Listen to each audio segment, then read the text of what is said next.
welcome to Metal Titans, Guardians of Metal Entertainment Worldwide. I'm here with Seidemann of 1349. Thank you for doing this interview with us today.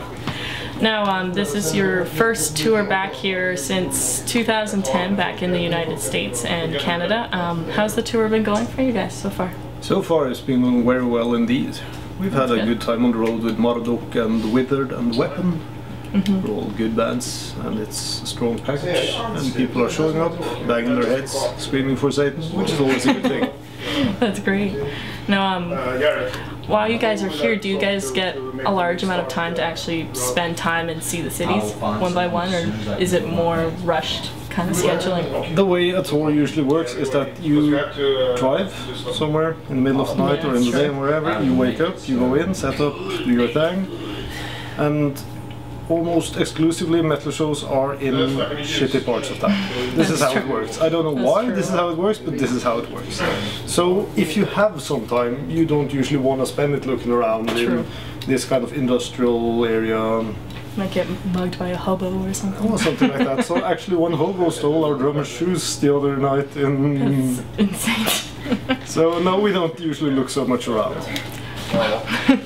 Actually, you guys kind of lucked out because this area is a nicer area of town compared to where shows normally are. So yeah, we have noticed. Cross fingers, that kind of continues for the other touring bands. Now, you guys have been touring so extensively over the last few years, anyway. But is there anywhere that you guys actually haven't toured that you feel there is a large demand for you guys, or? Well, in the US and Canada, you're thinking about? Not so much the US, but like worldwide. Worldwide, well, we have never been to Japan, right? And I think the Asian market is important, especially Japan, so it would be very good for 1349 to do some shows there. But of course, ticket prices to Japan is what breaks most bands, and unless we get a good offer, we can't really just go there. We're not rich in any way. We play black metal, so let's face it, we're not rich.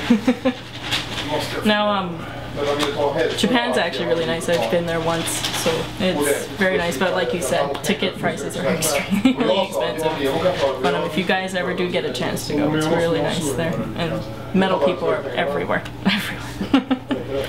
Now, in late 2011, you guys released a new DVD, Helvete Fire, I hope I said that correctly. For those who are unfamiliar with the DVD, can you give a little bit of detail as to what it's mostly about? Like, is it more live material or more behind the scenes, or 50-50? It's a concert shot in on our second European tour with Gorgoroth. It's shot in Switzerland, and it's a concert. It's the whole gig, including a special performance by Tom G. Warrior on The Usurper, so it's a little goodie. I have not seen this DVD myself, so I can't really tell you anything about the bonus materials. I hope there's loads of interesting things, but most likely it's going to be just a show. Like, I personally haven't seen it yet either, bad me, but from what I've heard, it's great, so I need to see it soon. It was a good show, that I remember.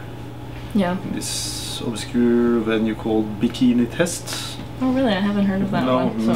No, I don't think many people have. But it was a good show, and it was a really big honor to have Tom G. Warrior there singing The Usurper with us. It was actually the second time I met him was that show. So. Oh really? Yeah, because I know when you guys were last here, Triptychon was touring with you guys. That was a good tour. We toured with Celtic Frost back in 2006. Oh wow, as well, yeah, so. That's right, I guess, yeah, because is it Raven that's really close to him, or has we're all, like I guess now, yeah, you guess by now all of us are quite everybody's close to him, buddy, right? Now, and to the Triptychon people in general. Yeah. Yeah, no, that's for sure. Now, with 1349 recently combined with Anti-Denim to create these, create this style of jeans that are more, that are more 1349 styled. Actually, I know Aline downstairs has a pair of them. She wore them last time I saw her, and they're the coolest looking jeans, and I must say it's quite unique. They've got the reddish tone and stuff for everybody that's not familiar. What made this collaboration take place, more or less? Well, that's a good question. I think it's also back again to Mr. Raven, who has contacts far and wide, not just within the metal scene. Yeah. So I'm not quite sure how it happened, but it happened, and it's kind of a unique experience because you don't really hear often black metal combining with fashion. No, you know? You don't really hear about it. No. It's not necessarily a good thing. I mean, black metal should not be fashion as such, but let's face it, we're in a very small sub-genre of an already quite small genre called metal. Yeah. So whatever opportunities you kind of get, you should grab them and see where they take you. And for me, I think it was fun, you know, making these jeans. And look at me, I'm not a fashionable man, right? I sit here in flip-flops and whatever. But jeans and metal t-shirts. That doesn't matter because it's about the music first and foremost, and then if you get the chance to try to create jeans or whatever, as long as you can do something artistic, and that's the important stuff, right? Oh, yeah, no, they're really cool, and I know I've seen a couple pictures online of the process of it, and it actually looks really cool. Yeah, that was fun. Now, you guys have been doing so much touring, and after this particular tour, do you guys have plans afterwards, like another tour or two, or to just kind of lay back at home, anything like that? Well, we are working on another European tour because it's been 7 years, I think, since we did a proper European tour. So it would be good to get out on the road in Europe as well. I mean, we've been over here in the States and Canada the last 6 years, almost exclusively over here. So it would be good for us to go back to Europe and do a proper tour there. So we're working on that, and we should, you know, get a new album out soon as well. It would be nice to. We've been touring Hellfire, no, not Hellfire.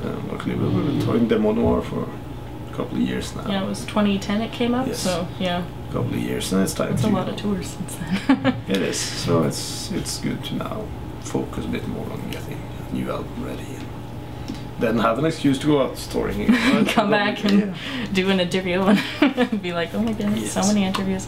No, that's perfect. Thank you so much for doing this interview with us today. Before we finish, is there anything you'd like to send out to the fans? Well, thanks for coming to our shows, and thanks for buying our albums and supporting us and making us able to, you know, continue doing this. No thanks to you who download our albums and then send me emails asking for the lyrics. No thanks to you whatsoever. If I find you, you're going to get beaten up, and then I'll send a lawyer to you. That's perfect. Thank you.